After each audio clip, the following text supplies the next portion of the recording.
Hello student, welcome to my new video.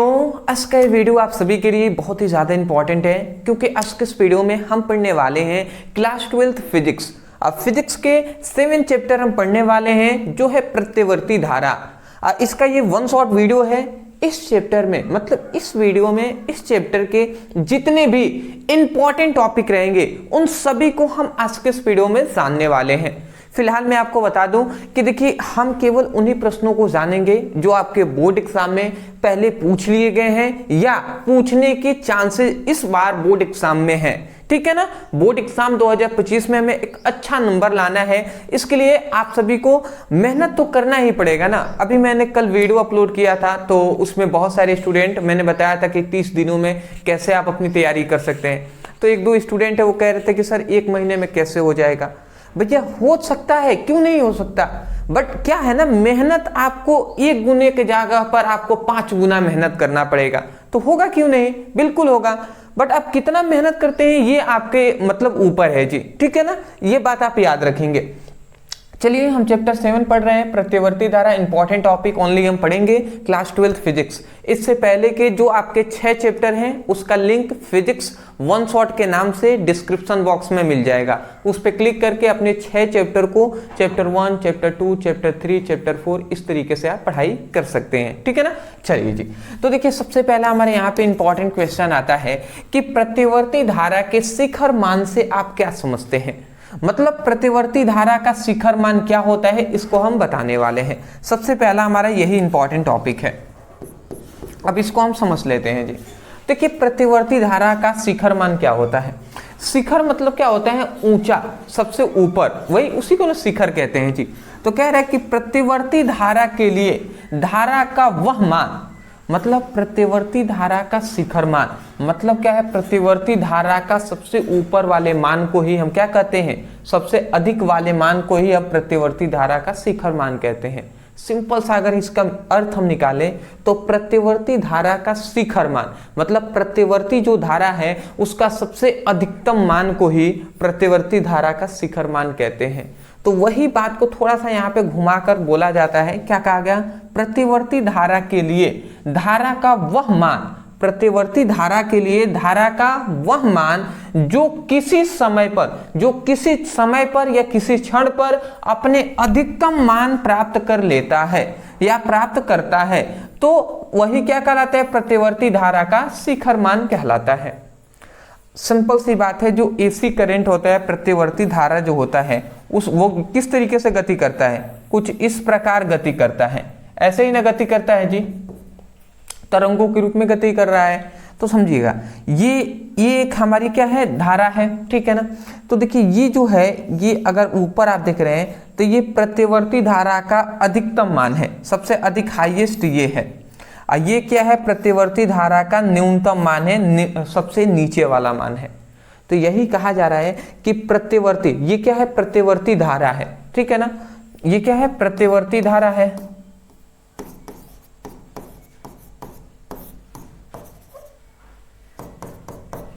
ये क्या है, प्रतिवर्ती धारा का सबसे अधिकतम मान है।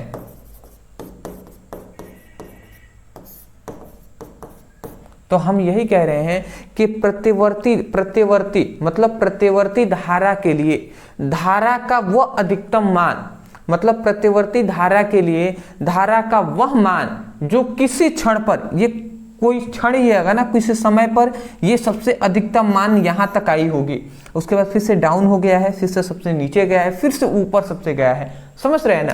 तो यही कहा जा रहा है कि प्रतिवर्ती धारा के मतलब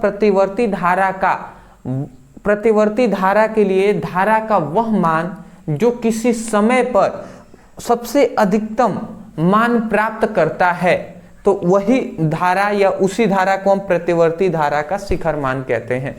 समझ रहे हैं ना। मतलब सबसे हाईएस्ट वाला जो होगा वही क्या कहलाएगा, प्रतिवर्ती धारा का शिखर मान कहलाएगा।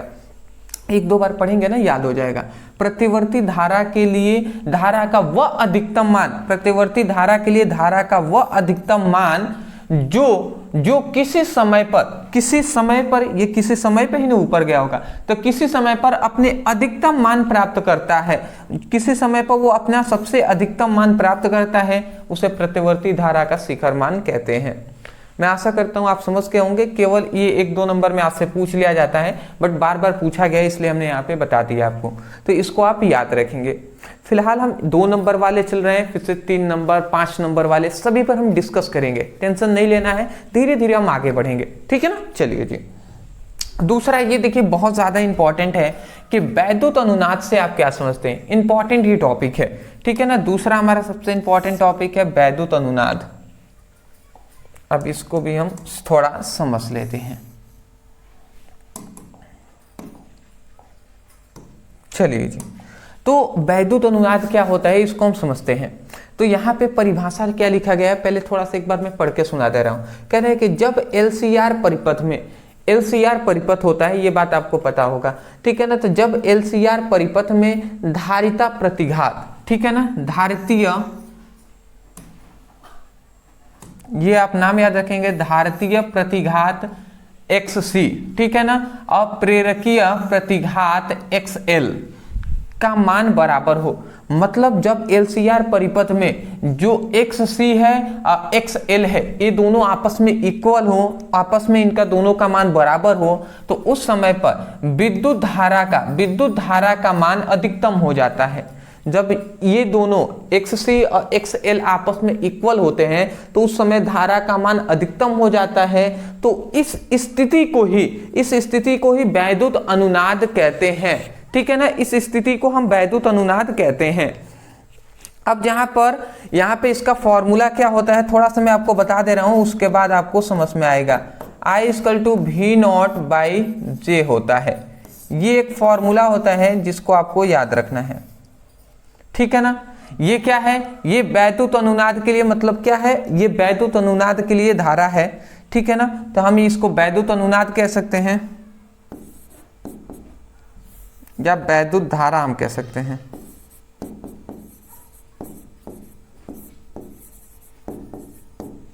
ठीक है। ये हमारी क्या है, ये वैद्युत धारा है या वैद्युत आयाम, धारा आयाम भी हम कह सकते हैं, ठीक है ना। ये क्या है, वोल्टेज का आयाम है,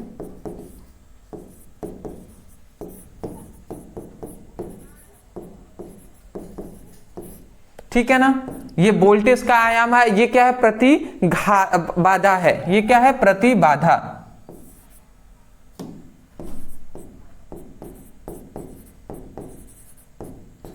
ठीक है ना। ये क्या है, जेड जो है वो प्रतिबाधा है।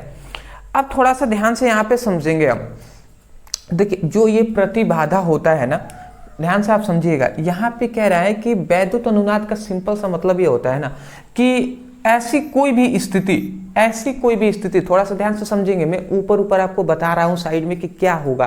देखिए वैद्युत अनुनाद का सिंपल सा मतलब ये होता है कि कोई भी धारा है ना, तो मतलब ऐसी कोई स्थिति, ऐसा कोई सिचुएशन, ऐसी कोई स्थिति जिसमें धारा का मान अनंत होता है, ठीक है। अनंत मतलब कि भैया अधिक से भी अधिक है, बहुत अधिक है।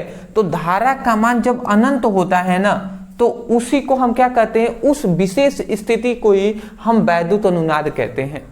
मतलब ऐसी स्थिति जिसमें वैद्युत धारा का मान अनंत होता है या वैद्युत धारा का मान सबसे अधिक होता है, तो उस विशेष स्थिति को हम वैद्युत अनुनाद कहते हैं, ठीक है ना। तो अब देखिए यहाँ पे जो ये वैद्युत जो धारा आयाम है, जो I0 है, ये I0 धारा आयाम कह सकते हैं, विद्युत धारा भी कह सकते हैं, कोई दिक्कत वाली बात नहीं है, ठीक है ना। तो देखिए यहाँ पे ये क्या है, धारा आयाम है। थोड़ा सा यहाँ पे ये सब टॉपिक आपको समझना पड़ेगा।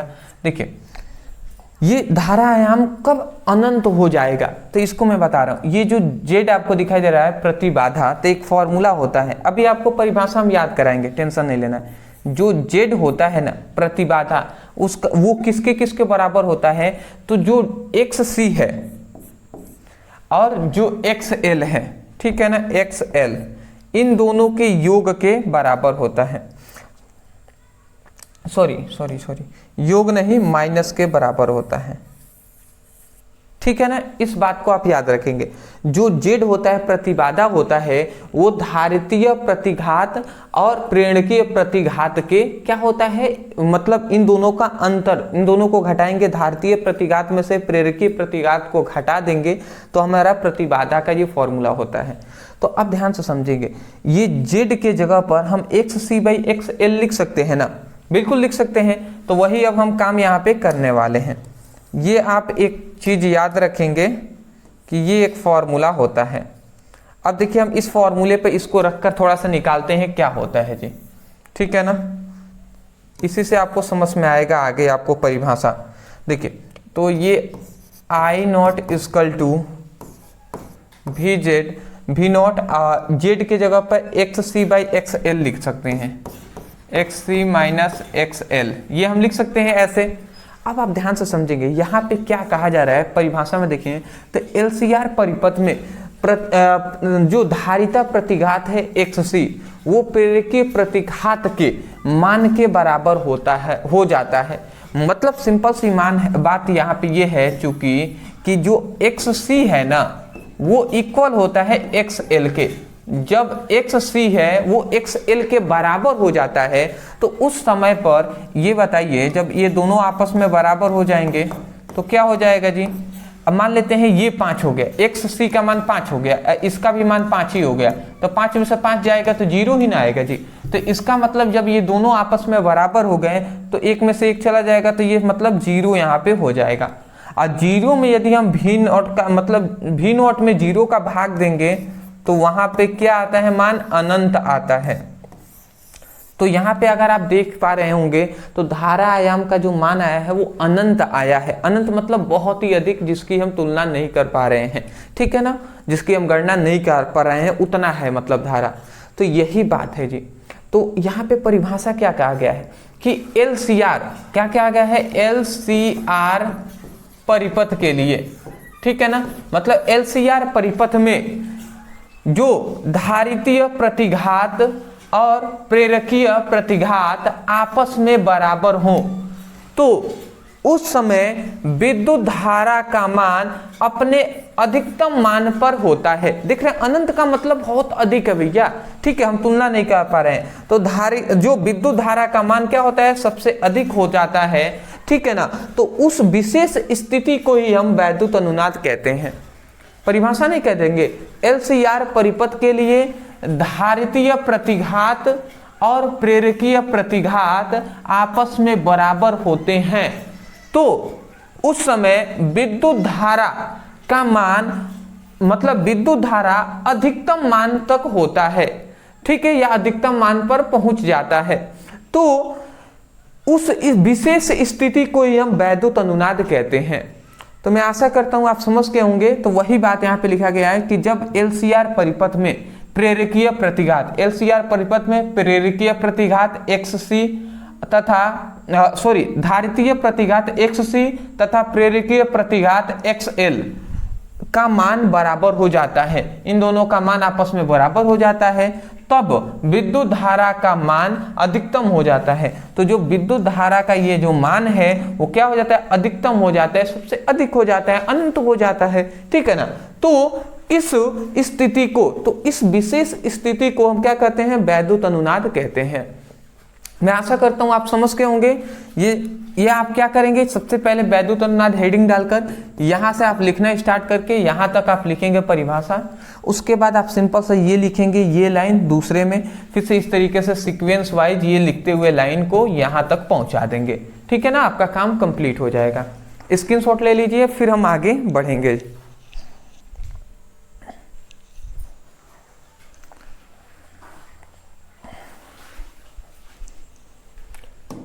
नेक्स्ट अब हमारा जो क्वेश्चन आता है ये बहुत ज़्यादा इंपॉर्टेंट है। मैं एक बार देख लूँ, इधर साइड दिखाई दे रहा है ना, चलिए जी ठीक है। अब देखिए, अब हम जानेंगे यहाँ पे हमारा सबसे इंपॉर्टेंट और इस चैप्टर का 5 नंबर वाला सबसे ज़्यादा इंपॉर्टेंट टॉपिक, ठीक है। कितने नंबर में यह पूछा जाता है, तो 5 मार्क्स में ये पूछा जाता है। जिनको पता होना चाहिए, सभी स्टूडेंटों को नहीं पता है तो भैया जान लीजिए। वो क्या है, ट्रांसफार्मर का सिद्धांत क्या होता है, उच्चाई और अपचाई ट्रांसफार्मर में अंतर उल्लेखित कीजिए और ट्रांसफार्मर में ऊर्जा क्षय के कारणों के उल्लेख कीजिए। मतलब सिंपल सी बात यहाँ पे यह है, ट्रांसफार्मर के बारे में सब कुछ आपको एक्सप्लेन करना है, ठीक है ना। 5 नंबर वाला टॉपिक आता है तो सबसे पहले हम ये जानते हैं कि ट्रांसफार्मर होता क्या है। पहले हम ट्रांसफार्मर जानते हैं, फिर से हम आगे सिद्धांत जानेंगे, इसकी बनावट कैसी होती है, रचना क्या होता है, कार्यविधि क्या होता है, इनके प्रकार, ट्रांसफार्मर के कितने प्रकार होते हैं, सब पर हम डिस्कस करेंगे जी, ठीक है ना। पहले हम जानते हैं ट्रांसफार्मर कहते किसे हैं। यहाँ पे हमने एक फिगर बनाया हुआ है, अभी फिगर पर टेंशन आपको नहीं लेना है, सब आपको समझ में आएगा। देखिए ट्रांसफार्मर क्या होता है। ट्रांसफार्मर एक ऐसी युक्ति या यंत्र है या मशीन है। ट्रांसफार्मर क्या है, एक युक्ति है या यंत्र कह सकते हैं या मशीन हम कह सकते हैं, जो क्या करता है, जिसकी सहायता से प्रतिवर्ती वोल्टेज को हम कम या अधिक किया जा सकता है। मतलब जो ट्रांसफार्मर है ना, ये एक ऐसा मशीन है, एक ऐसा यंत्र है जिसकी सहायता से प्रतिवर्ती जो वोल्टता है उसको कम या अधिक हम कर सकते हैं। मतलब सिंपल सी बात है, ट्रांसफार्मर एक ऐसा मशीन है जिससे जो वोल्टेज होता है उसको हम अधिक भी कर सकते हैं और कम भी कर सकते हैं। क्या कर सकते हैं, वोल्टेज को हम लो भी कर सकते हैं, ठीक है ना, वोल्टेज को हम लो भी कर सकते हैं और हाई भी कर सकते हैं, ठीक है ना, ट्रांसफार्मर की सहायता से। तो सिंपल सी बात, इतनी बात समझ गए ना। ट्रांसफार्मर एक ऐसी युक्ति है, यंत्र है या मशीन है जिसकी सहायता से प्रतिवर्ती जो वोल्टता होती है उसको हम क्या कर सकते हैं, कम या अधिक किया जा सकता है। तो मैं आशा करता हूं कि आपको समझ में आ गया होगा। इसको आप सिंपल सा देखे भी होंगे पहले के, मतलब अभी भी ट्रांसफार्मर घर में भी लगाया जाता है। जो ट्रांसफार्मर छोटा सा हमारे घर में भी पहले था, अभी तो नहीं है फिलहाल। देखते होंगे कहीं पर भी, जहाँ पर भी आपका बिजली का सप्लाई हो रहा है, इलेक्ट्रिसिटी आ रही होगी, तो एक जगह से हम कह सकते हैं कि चौराहे पर या अदर कहीं पर भी एक ट्रांसफार्मर लगा होता है। तो ट्रांसफार्मर में क्या होता है, ट्रांसफार्मर क्या करता है, अधिक वोल्टेज आएगा तो उसको ट्रांसफार्मर एक संतुलित अवस्था में करके फिर से हमारे पास भेजता है 230 वोल्ट या 225, 240 ऐसे वोल्ट भेजता है, ठीक है ना। अधिक आएगा तो कम करके उसको भेजेगा, अब कम आएगा तो थोड़ा सा बढ़ा देगा ट्रांसफार्मर, फिर से हमको सप्लाई मिलता है। तो इस तरीके से ट्रांसफार्मर का यही कार्य होता है जी।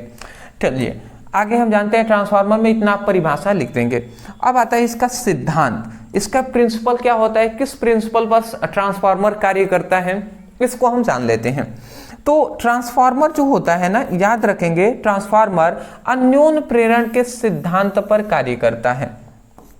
किस पर, अन्योन्य प्रेरण है इसके सिद्धांत पर कार्य करता है। कौन, ट्रांसफार्मर। तो आप लिखेंगे ट्रांसफार्मर अन्योन्य प्रेरण के सिद्धांत पर कार्य करता है। उसके बाद अब आपको अन्योन्य प्रेरण में, जानता हूं बहुत सारे स्टूडेंट ऐसे होंगे जिनको नहीं पता अन्योन्य प्रेरण क्या होता है। तो देखिए, उसको अगर नहीं पता है तो आप दो काम कर सकते हैं, या तो मैं इस वीडियो में जैसे बता रहा हूं उसको सुन लेंगे, समझ में आ जाना चाहिए आपको, और नहीं आता है तो आप काम कर लीजिएगा, अन्योन्य प्रेरण ब्रदर सर लिख कर सर्च कर लेंगे, वीडियो मिल जाएगा, ठीक है ना। चलिए फिर भी मैं आपको समझाने का प्रयास करता हूं।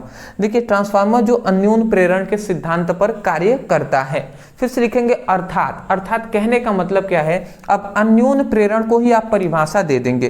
तो यहाँ पे हमने लिखा है कि क्या, हमने यहाँ पे लिखा है कि जब किसी कुंडली में धारा के मान में परिवर्तन किया जाता है तो कुंडली में चुंबकीय फ्लक्सों की संख्या में परिवर्तन हो जाता है या होता है, जिसके कारण द्वितीय कुंडली में एक प्रेरित धारा उत्पन्न होती है। मैं यहां से आपको समझा रहा हूं, समझिएगा। देखिए ये क्या है, ये आपको सबसे पहले ये जो येलो कलर से आपको दिखाई दे रहा है, ये तांबे के, मतलब नर्म लोहे की बनी हुई जो तांबा होता है, तो तांबे का ये पटलित क्रोड है, ठीक है ना। नर्म लोहे का बना तांबे का एक क्या है, ये पटलित क्रोड है जो इस तरीके से रखा गया है। देखिए ये एक हो गया, जैसे सिक्का होता है तो एक सिक्का रखा, फिर से उसके ऊपर, फिर से उसके ऊपर, फिर से ऐसे ऐसे हम रखते हैं ना, तो वैसे ही सिंपल सा ये एक पटलित क्रोड है, एक के ऊपर हम एक रख रहे हैं, इस तरीके से एक एक हम रखते हुए चल रहे हैं जी। बात आप समझ रहे हैं ना। तो इसी तरीके से एक के ऊपर एक, एक के ऊपर एक, ये तांबे के पतलित क्रोड को रखा गया है। तो मैं आशा करता हूं कि इतनी बात आप समझ गए होंगे। उसके बाद यहाँ पे ये आपको जो ग्रीन कलर का दिखाई दे रहा है, ये क्या है, ये कुंडली है, ठीक है ना। इसको यहाँ पे P लिखा गया है, इसका मतलब ये क्या है, ये प्राथमिक कुंडली है। ये P का मतलब यहाँ पे ये है, P का मतलब यहाँ पे क्या है, P का मतलब है प्राथमिक कुंडली।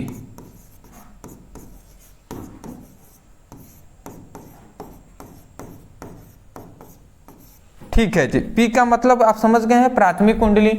यहाँ पे ये जो आपको दिखाई दे रहा है, ये इसे हम S से प्रदर्शित किए हैं, तो ये है द्वितीय कुंडली, द्वितीयक कुंडली। तो इतनी बात आप समझ गए हैं, ये प्राथमिक कुंडली, ये द्वितीयक कुंडली है।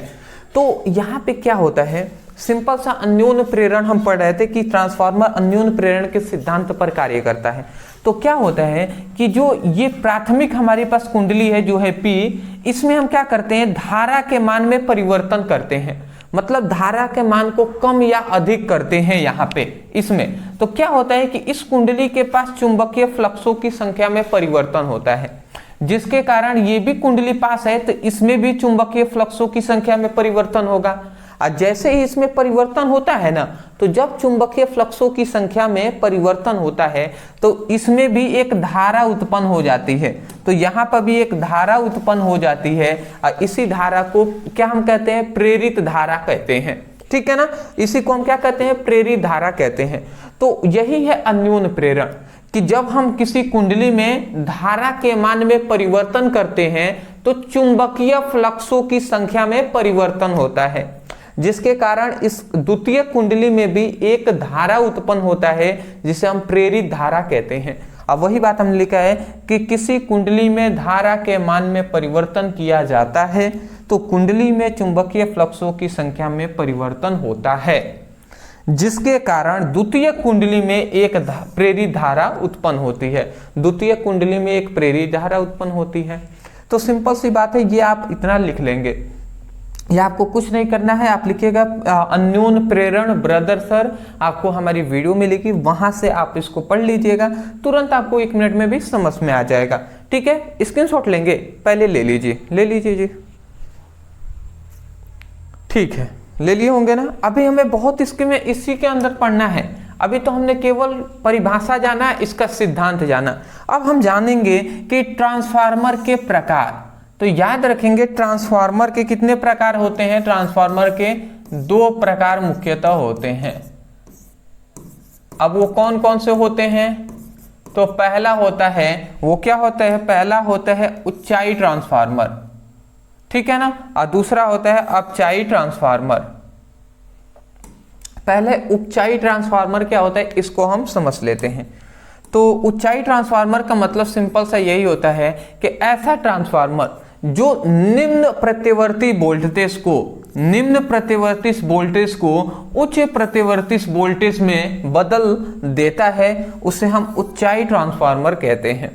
मतलब सिंपल सी बात है, ऊंचाई जो ट्रांसफार्मर है ना, वो क्या करता है, लो वोल्टेज यदि आएगा ना तो उसको क्या कर देगा, हाई वोल्टेज में बदल देगा, चेंज कर देगा।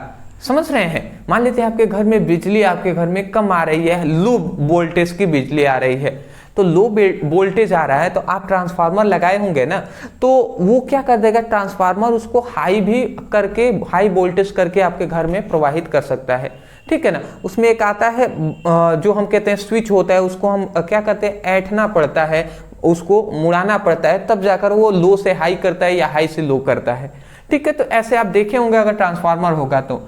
इतना समझिए, ऊंचाई ट्रांसफार्मर लो वोल्टेज को हाई वोल्टेज में क्या करता है, चेंज करता है, ठीक है ना। लो वोल्टेज को हाई वोल्टेज में चेंज करता है।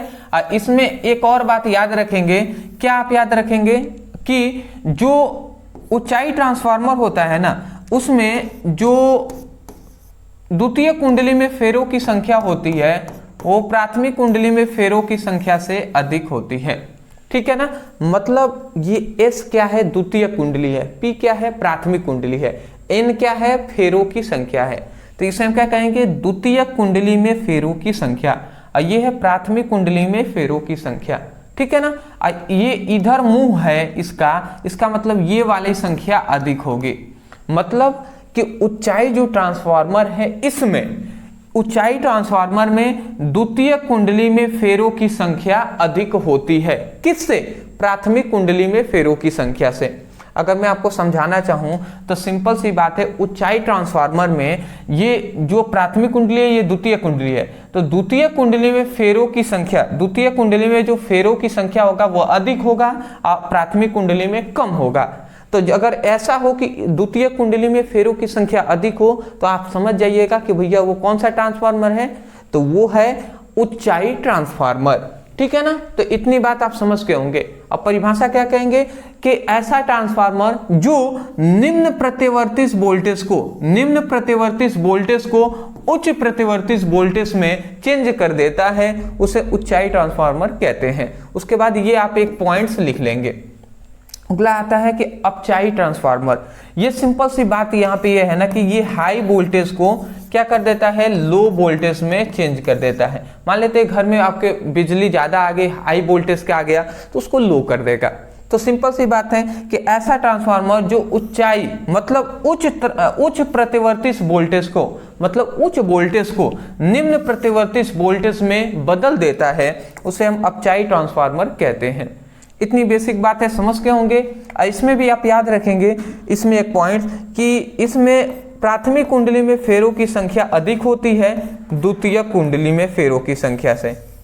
ठीक है ना, मतलब प्राथमिक कुंडली में फेरों की संख्या अधिक होगी, द्वितीय कुंडली में फेरों की संख्या कम होगी, तो उस समय उसे हम क्या कहेंगे, उस ट्रांसफार्मर को अपचाई ट्रांसफार्मर कहेंगे। मैं आशा करता हूं आप समझ के होंगे। स्क्रीनशॉट आप ले सकते हैं, फिर हम आगे बढ़ेंगे जी। चलिए ठीक, नेक्स्ट हमारा जो क्वेश्चन आता है, अब फिर से इसी में हमें लिखना है ट्रांसफार्मर की बनावट या रचना। अब देखिए ट्रांसफार्मर की बनावट या रचना क्या होती है उस पर भी हम डिस्कस कर लेते हैं। देखिए मैं थोड़ा सा आपको यहाँ पे एक्सप्लेन करना चाहूँ कि इसमें हमने क्या क्या बताया। आपको हमें बताया है कि ये जो है येलो कलर का, पीले कलर का दिखाई दे रहा है, ये नर्म लोहे की एक क्या है, पतलित क्रोड है, मतलब नर्म लोहे से मिलकर बना एक क्या है, पतलित क्रोड है, आयताकार पतलित क्रोड है। देख रहे हैं ना, ये आयताकार है कि नहीं, इस प्रकार आयताकार है, तो नर्म लोहे का बना एक क्या है, पतलित आयताकार क्रोड है, जिसमें क्या है, एक प्राथमिक कुंडली है और एक क्या है, द्वितीय कुंडली है।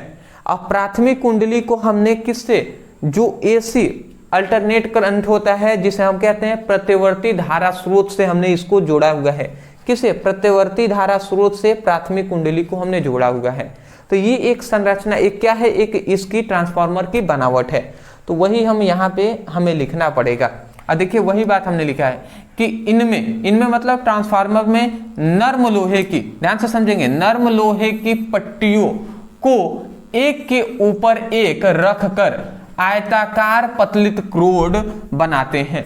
देखिए इसमें कहा गया नर्म लोहे की पट्टियां, बिल्कुल हमने आपको बताया है कि ये जो पट्टियां आपको दिखाई दे रही हैं ये नर्म लोहे की बनी हुई हैं।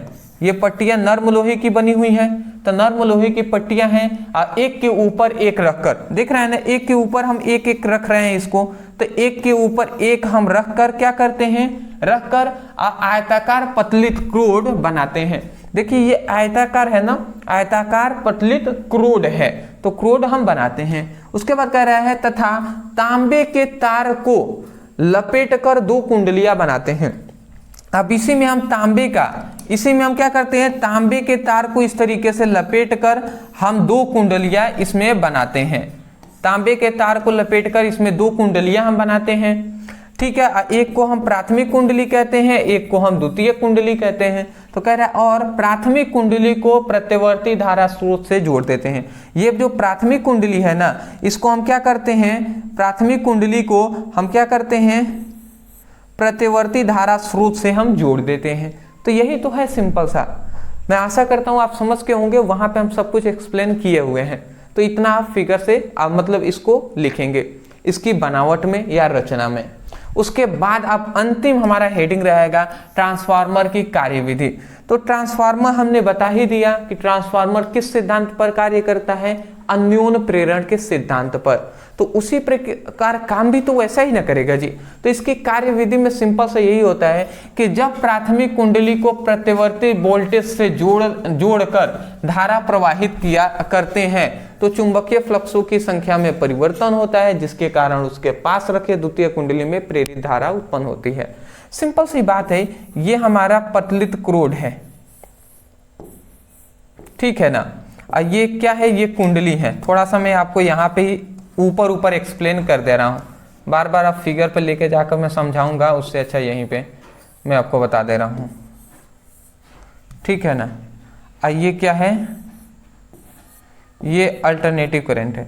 ये देखिए, ये प्राथमिक कुंडली है जो नीले वाला दिखाई दे रहा है, ये द्वितीय कुंडली है। तो कह रहा है कि प्राथमिक कुंडली में प्रतिवर्ती वोल्टेज को जोड़कर धारा प्रवाहित करते हैं। ये प्रतिवर्ती वोल्टेज है, तो प्राथमिक कुंडली यही ना है जी, नीले जो ग्रीन दिखाई दे रहा है।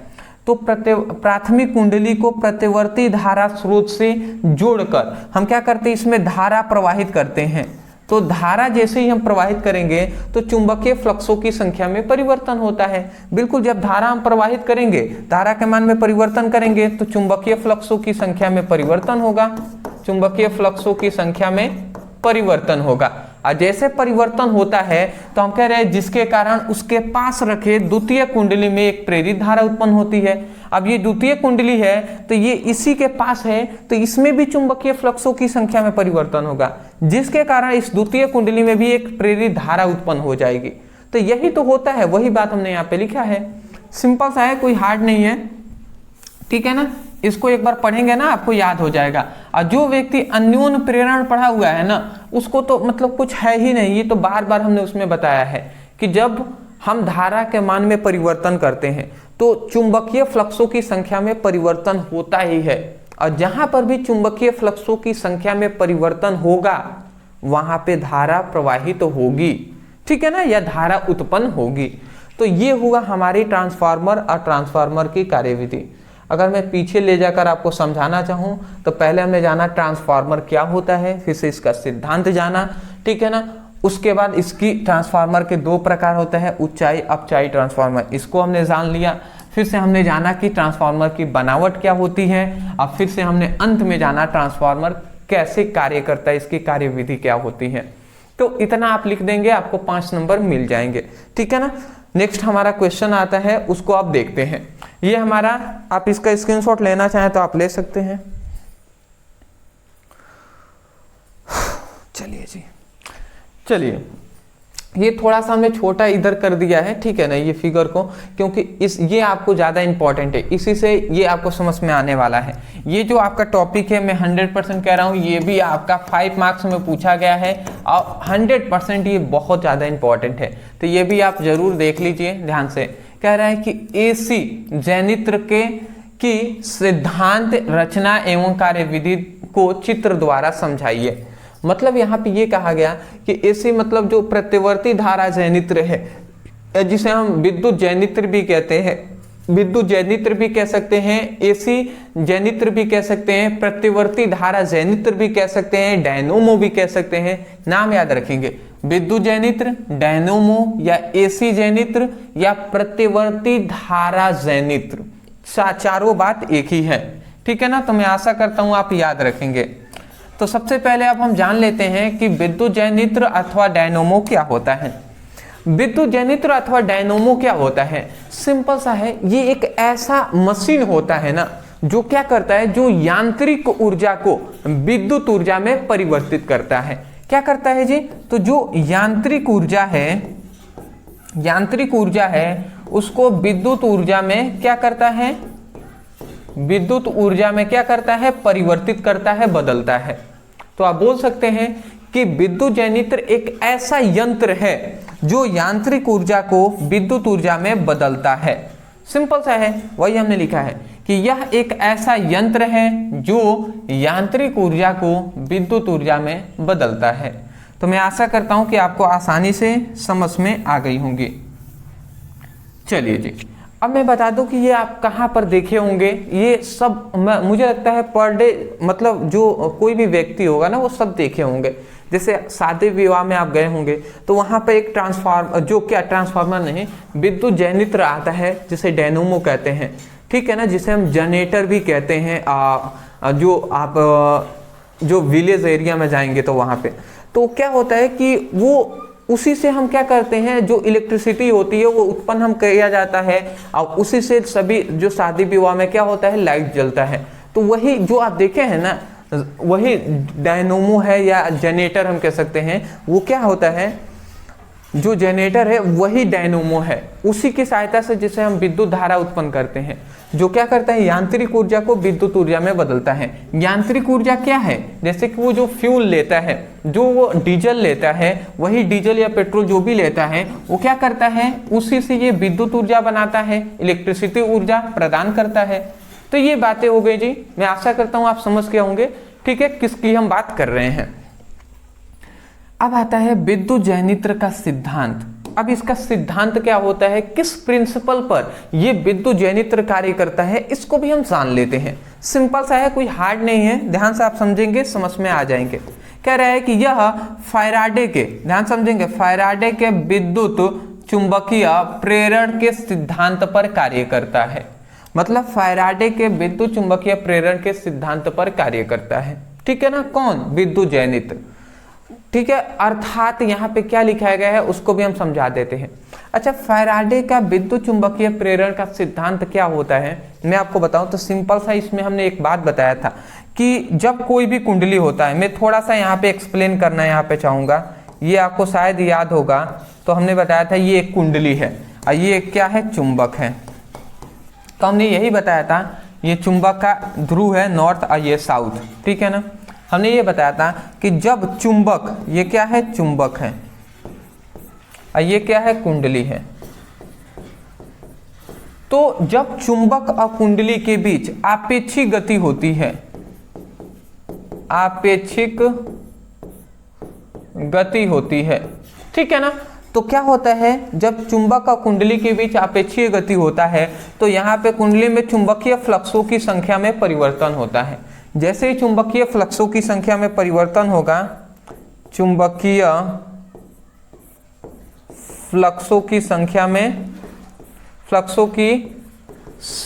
में क्या होता है, परिवर्तन होता है। जैसे ही परिवर्तन होता है तो इस कुंडली में एक क्या होता है, हम कह सकते हैं धारा उत्पन्न होती है, जिसे हम प्रेरित धारा कहते हैं, ठीक है ना, जिसे हम प्रेरित धारा कहते हैं। इस कुंडली में एक धारा उत्पन्न होती है, ये हमने आपको बताया था कि जब किसी चुंबक और कुंडली के बीच आपेक्षिक गति होती है, ठीक है ना, जब किसी चुंबक और कुंडली के बीच आपेक्षिक गति होती है तो चुंबकीय फ्लक्सों की संख्या में परिवर्तन होता है, जिसके कारण कुंडली में एक धारा उत्पन्न होती है जिसे हम प्रेरित धारा कहते हैं।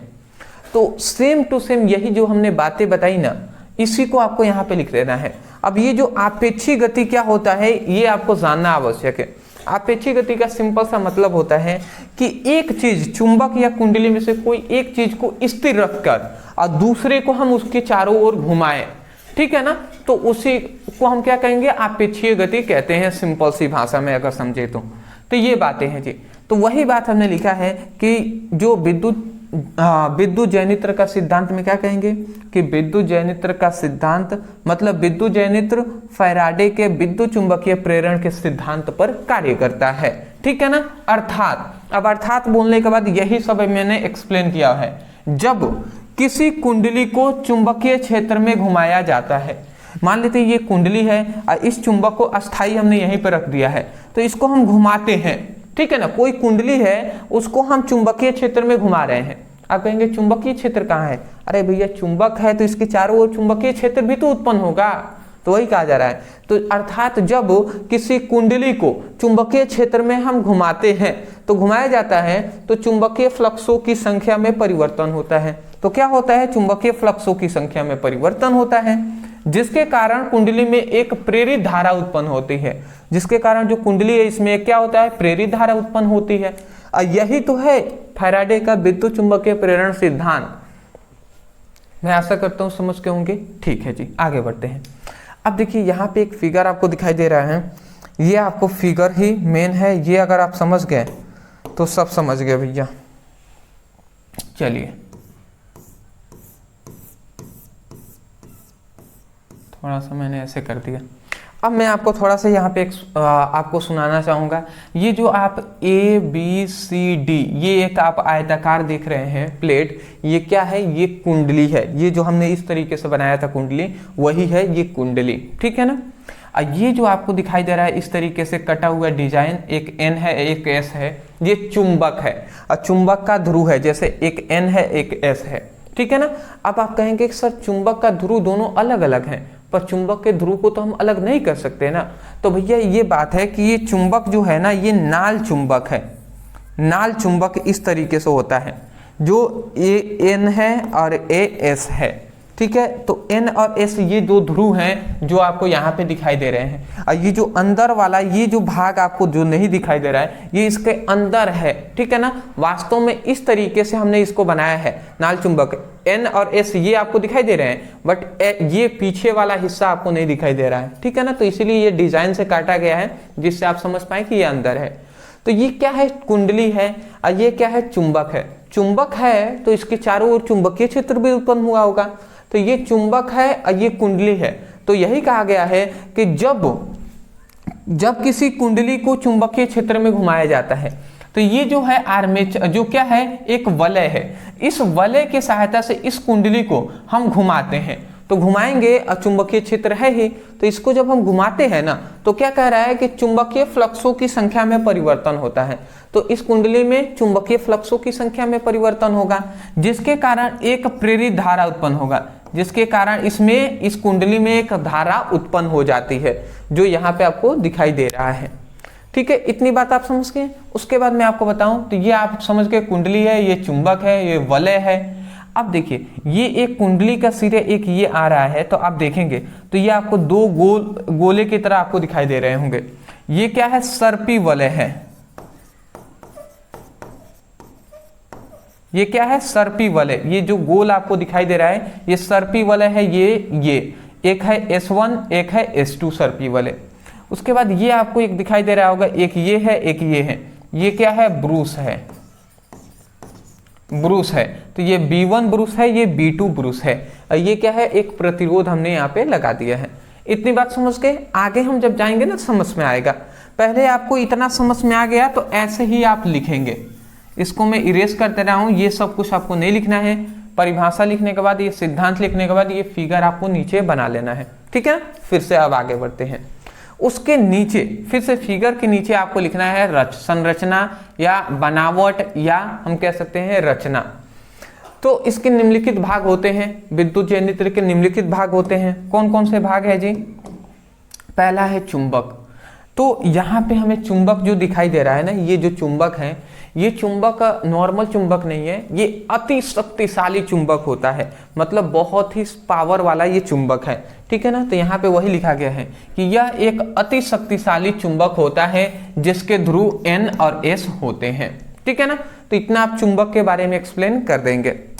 फिर आता है आर्मेचर, ठीक है। अब आर्मेचर जो होता है वही कुंडली की बात हो रही है। ये जो ABCD दिखाई दे रहा है, इसे हम आर्मेचर कहते हैं। आर्मेचर क्या है? एक कुंडली ही है, ठीक है ना। तो देखिए आर्मेचर को क्या कहा गया है कि यह एक आयताकार कुंडली, देखिए कुंडली की बात आ रहा है ना, तो कुंडली ही आर्मेचर हम कह रहे हैं उसी को। तो यह एक आयताकार कुंडली ABCD होता है, जो तांबे के तार को क्रोड पर लपेटकर बनाया गया होता है, जिसे तांबे के तार से हमने बनाया है, ठीक है ना। तांबे के तार को क्रोड पर लपेटकर हम बनाते हैं, ठीक है ना। तो इतना आप बोल सकते हैं कि जो आर्मेचर क्या होता है, यह एक क्या होता है? यह एक आयताकार कुंडली ABCD होता है, जिसे हम तांबे के तार को क्रोड पर लपेटकर बनाते हैं, ठीक है ना। इतना आप आर्मेचर में लिख देंगे। उसके बाद नेक्स्ट जो हमारा आता है सर्पी वलय। अब ये सर्पी वलय क्या है तो समझिएगा। ये देखिए सर्पी वलय का यहाँ पे परिभाषा क्या कहा गया कि कुंडली के दोनों सिरों दो अलग अलग धातुओं के छल्ले से, छल्ले मतलब हम कह सकते हैं वलय भी कह सकते हैं।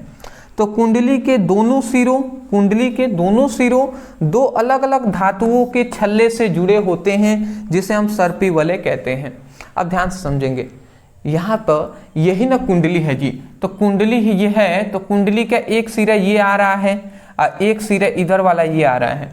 और देखेंगे तो ये प्रथम वाला जो सिरा है कुंडली का, ये एक देखिए, एक ये वलय से जुड़ा है ना, एक छल्ला है जिसे हम वलय भी कहते हैं, तो इससे जुड़ा है, और दूसरा जो आ रहा है ये इससे जुड़ा है। तो वही कहा जा रहा है कुंडली के दोनों सिरा दो अलग अलग छल्लों से जुड़े होते हैं, जिसे हम क्या कहते हैं, सर्पी वलय कहते हैं। एक S1 सर्पी वलय, एक ये S2 सर्पी वलय है। ठीक है, तो इतना आप ये लिख देंगे कि कुंडली के दोनों सिरों दो अलग अलग धातुओं के छल्ले से जुड़े होते हैं, जिसे सर्पी वलय कहते हैं। अंतिम हमारा आता है ब्रूस। ब्रूस क्या होते हैं, सर्पी वलय सदैव तांबे की बनी दो पट्टियों को स्पर्श करते हैं। मतलब जो सर्पी वलय जो होता है ना, वो तांबे के बनी दो पट्टियों को स्पर्श करता है, जिसे हम ब्रूस कहते हैं। तो अगर हम यहाँ पे देखें तो ये जो सर्पी वलय है, ये तांबे के बनी हुई जो दो पट्टियां हैं, इसको देखिए स्पर्श कर रहा है कि नहीं, मतलब अटैच हो रहा है ना, तो वही स्पर्श करता है, तो इसी को हम ब्रूस कहते हैं, इन दोनों को। ठीक है ना, तो मैं आशा करता हूं कि आपको समझ में आ गया होगा कि सर्पी वलय सदैव तांबे के बनी हुई दो पट्टियों को स्पर्श करता है, जिसे हम ब्रूस कहते हैं। इतना समझ में आ गया, फिर हम आगे बढ़ते हैं। स्क्रीनशॉट ले लीजिए।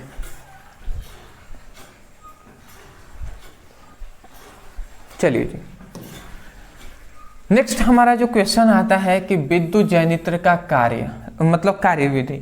इसी के अंतर्गत आपको लिखना है विद्युत जनित्र का कार्यविधि क्या होता है। 5 नंबर ऐसे ही नहीं मिलेंगे। चलिए जी, तो अब इसका कार्यविधि क्या होता है तो कहिएगा, जब किसी मतलब बंद कुंडली ABCD को चुंबकीय क्षेत्र में रखकर घुमाया जाता है तो कुंडली में चुंबकीय फ्लक्सों की संख्या में परिवर्तन होता है, जिसके कारण एक प्रेरित धारा उत्पन्न होती है। अरे भैया सिंपल सी बात है, कार्यविधि में इसका सिद्धांत ही हम लिखेंगे कि मान लेते हैं ये एक कुंडली है, ठीक है, सपोज दैट ये कुंडली है, और इस कुंडली को ये मान लेते हैं चुंबकीय क्षेत्र है। तो ये एक कुंडली है और ये क्या है, चुंबकीय क्षेत्र है, ये चुंबकीय क्षेत्र है। तो जब किसी कुंडली को हम इसको क्या कह रहे हैं कि जब किसी कुंडली को चुंबकीय क्षेत्र में रखकर हम इसको क्या करते हैं, घुमाते हैं, तो इसको हम ऐसे ऐसे घुमाएंगे ना इस कुंडली को, तो इस कुंडली में एक क्या होगा, एक धारा उत्पन्न होगी, जिसे हम प्रेरित धारा कहते हैं। यही बात आप नहीं लिख सकते हैं कि जब किसी कुंडली को चुंबकीय क्षेत्र में रखकर घुमाया जाता है तो कुंडली में एक प्रेरित धारा उत्पन्न हो जाती है। सिंपल सा है, वही बात हमने लिखा है, अगर सुन भी लिए होंगे तो याद हो गया होगा। ठीक है जी, इतना आप लिख देंगे। तो यही क्या गया है, जब किसी बंद कुंडली ABCD को चुंबकीय क्षेत्र में रखकर घुमाया जाता है तो कुंडली में एक चुंबकीय फ्लक्सों की संख्या में परिवर्तन होता है, जिसके कारण प्रेरित धारा उत्पन्न होती है। अरे भैया, चुंबकीय फ्लक्सों की संख्या में जब तक परिवर्तन नहीं होगा तब तक धारा उत्पन्न नहीं होगी, और जब परिवर्तन हो गया तो इसका मतलब धारा उत्पन्न होना है। ठीक है ना, ये बातें हो गई। आशा करता हूं आप समझ के होंगे। आगे बढ़ते हैं। भैया वाह, बहुत मेहनत लग रहा है अभी।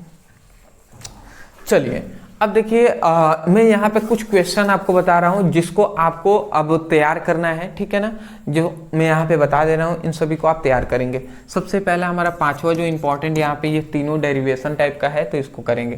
पहला है प्रत्यवर्ती धारा का वर्ग माध्य मूल मान का व्यंजक प्राप्त कीजिए। इसको हमने पहले कराया हुआ है, आप पढ़ लीजिएगा। कैसे आप लिखेंगे मैं आपको बता दे रहा हूँ। आप YouTube पे लिखिएगा प्रत्यवर्ती धारा का वर्ग माध्य मूल मान का व्यंजक ब्रदर सर, इतना लिख कर सर्च कर लीजिएगा, वीडियो मिल जाएंगे। ठीक है ना, आशा करता हूँ आप ऐसे सर्च करेंगे। अब बिल्कुल जब तक ये तीनों आप नहीं पढ़ते हैं तब तक आप समझिएगा कि ये चैप्टर का आपने पूरी तरीके से कंप्लीट स्टडी नहीं किए हैं, क्योंकि ये जो हम बता रहे हैं ना सभी मोस्ट इंपॉर्टेंट है, और ये तीनों आपके 5-5 नंबर वाले हैं। ठीक है ना, अगला आता है चोक कुंडली का। ये जो चोक कुंडली है इसकी कार्य सिद्धांत को समझाइए, और चोक कुंडली वाटहीन धारा का महत्व को समझाइए। मतलब चोक कुंडली क्या होता है इसके पूरी तरीके से एक्सप्लेन आपको करना है, तो ये आप पढ़ लीजिएगा। अगला आता है LCR संयोजन के लिए श्रेणी क्रम अनुनादी परिपथ बनाइए, इस परिपथ के लिए अनुनादी आवृत्ति की सूत्र प्राप्त कीजिए। मैं आपसे रिक्वेस्ट करूंगा कि ये तीनों आप बिल्कुल पढ़ लें, जिसमें से ये ऊपर वाला टॉपिक हमने करा दिया है। ये 2 टॉपिक मुझसे छूट गए हैं, मैं 100% अभी आपको बता दे रहा हूँ, ठीक है ना। तो इसके लिए बहुत सारे YouTube पे आपको टीचर मिल जाएंगे, सभी अच्छा ही पढ़ाते हैं, उनसे एक बार प्रयास कीजिएगा समझने का, ठीक है ना। क्योंकि समय अभी कम है, आप स्टडी करते रहिए, कोई भी टीचर से आप करें, कोई दिक्कत वाली बात नहीं है, सभी अच्छे टीचर हैं, सभी अच्छे ही पढ़ाते हैं। अब वो चाहते हैं कि सभी हमारे स्टूडेंट अच्छे नंबर से पास हों, ठीक है ना। तो मैं भी यही चाहता हूँ, मैं नहीं चाहता कि आप केवल मतलब हमसे ही पढ़ाई करें। मान ले सोच रहे होंगे कि सर आप नहीं पढ़ाए हैं तो मैं छोड़ दूं, तो ऐसा नहीं करना है। मान लेते हैं हमने ये 2 टॉपिक नहीं कराया है, तो भैया इन दोनों टॉपिक को आप किसी अदर टीचर से भी पढ़िए, सभी टीचर अच्छे ही हैं, समझ रहे हैं ना। ऐसे बहुत सारे स्टूडेंट है जो सोचते हैं, तो मैं उनसे कहूँगा कि भैया ऐसा नहीं सोचना है आपको, ठीक है ना। ये बात आप समझिएगा। ये दोनों टॉपिक आप पढ़ लीजिएगा। ये दोनों टॉपिक अगर आपको दूसरे टीचर से समझ में न आए, अगर आज मुझे लगता है आ जानी चाहिए, बट अगर नहीं आता है तो आप हमें कमेंट सेक्शन में बताइएगा। अगर सच में अगर 10 स्टूडेंटों ने भी कमेंट कर दिया कि सर ये दोनों टॉपिक करा दीजिए, नहीं समझ में आ रहा है, पहले ट्राई करने के बाद आपको कमेंट करना है, ठीक है ना। अगर नहीं आता है तब तो मैं बिल्कुल इन पर वीडियो लाऊंगा, बट मुझे पूरा विश्वास है कि आ जाएंगे यार, ठीक है ना, आ जाएंगे आपको। अदरवाइज ये आपका चैप्टर पूरी तरीके से कंप्लीट होता है। अब यहीं पे हम वीडियो को समाप्त कर रहे हैं। कुछ इन्फॉर्मेशन है जो मैं आपको दे देना चाहता हूँ। सबसे पहली बात इन्फॉर्मेशन है कि ये चैप्टर 7th है। इन सभी का लिंक आपको फिजिक्स 1 शॉट के नाम से मिल जाएगा, तो उस पर क्लिक करेंगे, चैप्टर 1 से आपको सीक्वेंस वाइज मिलेंगे, वहां से पढ़ाई कर सकते हैं। उसी तरीके से केमिस्ट्री का भी लिंक है, हिंदी का भी लिंक है, इंग्लिश का भी लिंक है, वहां से आप अपनी स्टडी सीक्वेंस वाइज कीजिए सभी इंपॉर्टेंट टॉपिक की। न्यूमेरिकल का भी लिंक हमने फिजिक्स और केमिस्ट्री का दे दिया है, वहां से स्टडी कीजिए। हाँ, व्हाट्सएप ग्रुप और टेलीग्राम ग्रुप में ज्वाइन हो जाएंगे, वहां पे इंपॉर्टेंट जो मटेरियल होते हैं स्टडी वो वहां पे आपको प्रोवाइड किए जाते हैं। इंस्टा जो चलाते हैं स्टूडेंट वो हमें इंस्टा पे फॉलो कर लेंगे, डिस्क्रिप्शन बॉक्स में लिंक है, ठीक है ना। जिससे क्या होता है ना, इंस्टा पे अगर हम फॉलो कर लेते हैं तो वहाँ पे कोई भी अगर आपको मान लेते हैं अभी कोई हमें आवश्यक बातें बतानी है या कहनी है, तो वो आप वहाँ पे हमें मैसेज करेंगे तो हम रिस्पॉन्ड आपको करेंगे यदि कोई आवश्यक बातें हुई तो। ऐसा नहीं कि हाय हेलो करने के लिए भैया क्या बेनिफिट है, ठीक है ना। समय सभी का इंपॉर्टेंट है ना, तो इसीलिए। अदरवाइज मैं आपको बता दूं, फिजिक्स का नोट्स ओनली आपको 99 रुपये में दिया जा रहा है। टाइपिंग नोट्स है, बहुत ही बेहतरीन नोट्स है।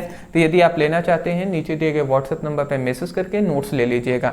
चैप्टर वाइज सभी 14 चैप्टरों का आपको सभी इंपॉर्टेंट क्वेश्चन आंसर आपको दिए जा रहे हैं, 100 इंपॉर्टेंट ऑब्जेक्टिव दिए जा रहे हैं, फिर से आपको इंपॉर्टेंट न्यूमेरिकल दिए जा रहे हैं। सब कुछ इतना अगर आप तैयार करते हैं, मुझे पूरा विश्वास है 90 to 95% आ जाएगा, ठीक है ना, टेंशन नहीं लेना है।